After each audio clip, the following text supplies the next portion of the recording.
What's up, everyone? Today, as always, your reliable company, Appliance Fix Lab, is with you, traditionally represented by me, your technician Yevhen, from the Canadian city of Winnipeg. The local company, Appliance Fix Lab, specializes in the repair and maintenance of GE appliances. Today, the camera lens is aimed at a GE electric stove from the Crestview area of Winnipeg. Reason for the service call. One of the four glass is broken and needs to be replaced. The whole mistake of this call is that one of the four glass was broken and it is not the outer but the inner glass. How could this happen? Disregarding the banal and understandable reason for the destruction of glass as a result of mechanical impact, let's consider the mystical options for self-destruction of glass. 1. Temperature difference. Temperature shock. Constant exposure to hot temperature and sudden cooling when opening the oven door. 2. Manufacturing defect. The glass initially had a microscopic crack that developed over time.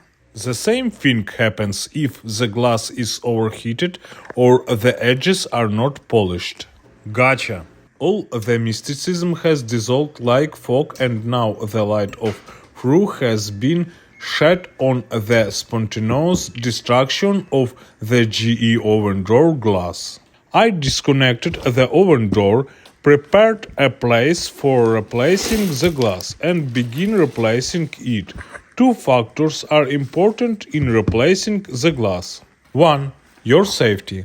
Beware of cuts and inhalation of fine dust from broken glass. For this you will need gloves and a vacuum cleaner.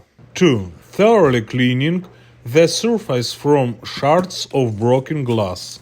To prevent the new glass from bursting, it is necessary to thoroughly clean the surface of the glass mount from shards of the broken one. I perform the replacement with thorough cleaning of shards and maximum caution to avoid injury. Success! I installed the new glass and attached the door to the oven. The mystical moments are dispelled and now you can use your GE electric oven to cook and reheat food. This repair is complete and I say goodbye to you. But I advise you to click the subscribe button right now so as not to miss the next fascinating and informative series of video reviews on the maintenance of appliances in the Canadian city of Winnipeg. You subscribe and like. I make new videos on appliance repair and maintenance. Together we can fix any problem. See you soon. Bye bye.